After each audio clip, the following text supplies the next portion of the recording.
Hey everyone! Today we are diving into a question that honestly trips up a lot of people, even experienced managers.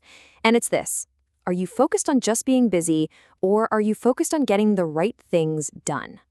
This is the heart of the whole efficiency versus productivity debate, and we're going to unpack it using some great insights from Mohammed Ajluni. So, to kick things off, let's start with a little puzzle. Okay, so picture a factory. You've got this production line, it's humming along, and it's churning out 1,000 units every single hour. Now, on the surface, that sounds pretty good, right? Like a real high volume operation. Now, right next to it, picture a second line. This one's making 800 units an hour, so a bit less than the first one. But, and here's the twist, it's doing it using only half the resources. So, what do you think? Which of these two lines is actually the better performer? Is it the one just cranking out the highest number? Or is there maybe a little more to the story here? What if the problem is that we're accidentally mixing up two totally different ideas? Well, that's exactly what's happening. And learning how to untangle them is the key to making way smarter decisions. So let's start with the first piece of the puzzle. What do we actually mean when we say productivity? Well, in short, it's all about measuring what you make against what you use to make it. The formula is really, really simple. Productivity is just your total output, all the stuff you create, divided by your total input, the resources like labor, time, and materials you had to use. It's a raw, straightforward measure of your production power. Now, to make this super practical on, say, a factory floor, people often use something called the productivity index. You just take the total number of units you produced and divide that by the total labor hours, which is just the number of workers you had multiplied by the time they worked. Let's throw some numbers at this to make it real. Imagine you have 10 workers, and over an 8-hour shift, they produce a grand total of 800 units. Okay, so we plug those numbers into our formula. We take 800 units and divide that by 10 workers times 8 hours. And what do you get? A nice, clean number, 10 units per worker per hour. That's a solid metric you can track every single day. And this whole idea isn't just for people. You can use the exact same logic to figure out the productivity of a machine. Just compare its output to how long it was running. It's a great way to analyze how well your equipment is doing, separate from how your team is performing. All right, so that's productivity, a raw measure of your output. Now let's tackle the second piece of our puzzle, efficiency.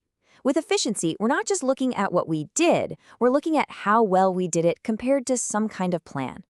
See, efficiency is a different beast altogether. It's all about how well you're performing compared to a predefined standard, like a goal or a benchmark.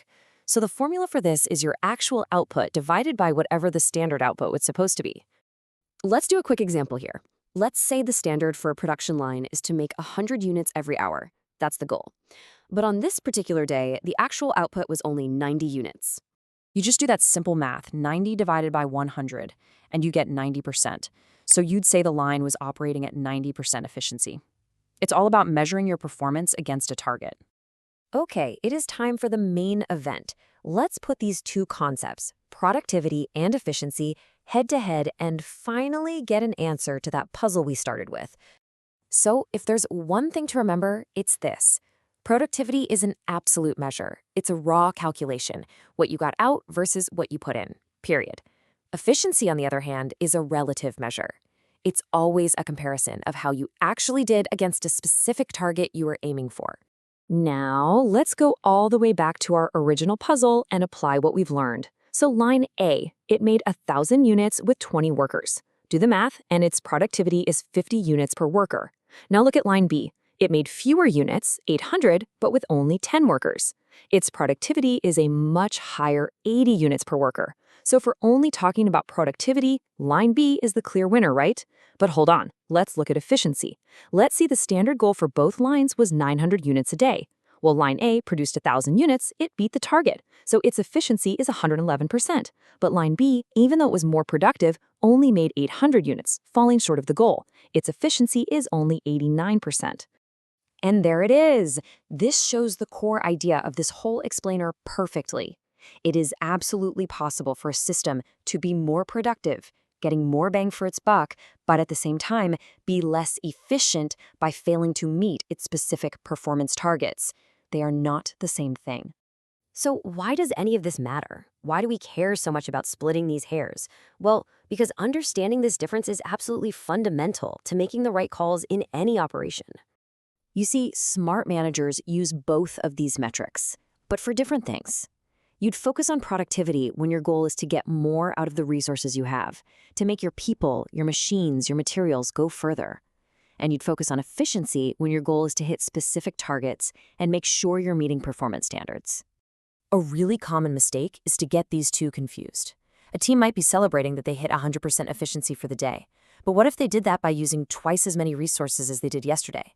As Mohammed Ajaluni highlights, this kind of confusion can lead you to celebrate the wrong things, accidentally reward inefficient behavior, and make really poor choices about where to invest your time and money. So let's just nail this down one last time in the clearest way I can think of. Productivity is about quantity, the raw amount of stuff you get from your inputs. Efficiency is about performance quality, how well you actually did compared to your plan. And that really brings us to our final big takeaway here. True excellence in what you do isn't just about making more stuff. It's about making the right amount in the right way. It's about that perfect combination of both productivity and efficiency. And now you know exactly how to tell them apart.